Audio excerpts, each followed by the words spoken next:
Ahorremos tiempo y vamos al grano. Digan quién lo hizo.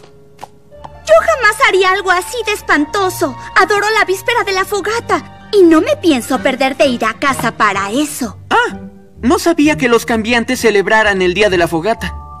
Sí, es nuestra festividad favorita. Bueno, desde que la directora Twilight nos la compartió hace un año. Ella nos dio muy precisas instrucciones.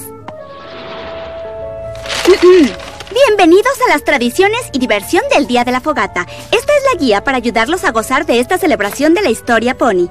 Las familias empiezan a festejar poniendo el árbol.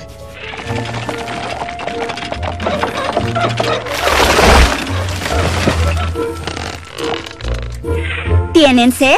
Sumérjanse en el ponche tradicional.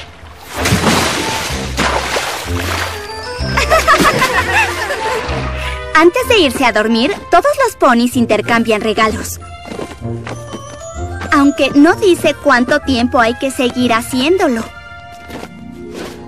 Y para terminar de celebrar, preparan una fogata. Enciéndanla. Y canten villancicos. ¡Canten villancicos, villancicos!